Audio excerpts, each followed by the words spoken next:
We've all had that moment where somebody says, "Hey, how you doing?" And for just a short second, we think we might break away from the social script of just saying, "I'm fine, how about you?" and actually tell them how we're feeling, whether we're really struggling, whether we're really happy and joyous, or maybe that we're really sad.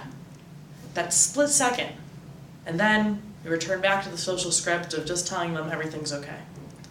The sad thing is that instead of just doing this at grocery stores or just in passings by, we do this even with our closest friends. It seems that we're afraid to be a bit vulnerable. This week's Parshat Terumah, I think, actually teaches us a little bit about how important vulnerability can be.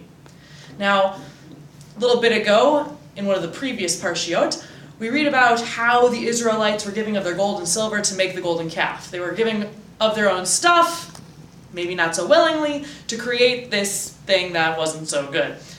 But in this week's Parsha, the Israelites are asked to give willingly of some of their most precious items, similarly gold, silver, copper, nice other stuff, to create something that's for a communal purpose, to create the Mishkan, a sacred tabernacle, so to speak, that's going to help carry the presence of God with them through the desert, but something that's going to help them as a whole community on their journey.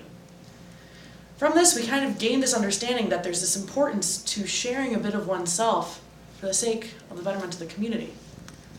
Now, Brene Brown, who's a researcher on shame and vulnerability, talks a lot about how important it is to share of oneself. She researches that people that feel worthy and happy in their lives are those often who feel most comfortable with that vulnerability, of offering up a little bit of themselves to the community that they're with, so that that community can become safer and more comfortable within itself as well. And so I ask you this Shabbat, maybe to take on this concept. Next time when somebody you're close to, one of your friends asks you how you're doing, maybe really share a little bit about how you're feeling. Maybe they'll share a little bit too. And between you, you can create your own sort of mishkan, a sacred place, where each of you can share openly, honestly, and support each other. Let's all go out and try to make ourselves and our communities a little bit more sacred by sharing and being a little bit more vulnerable. Shabbat Shalom.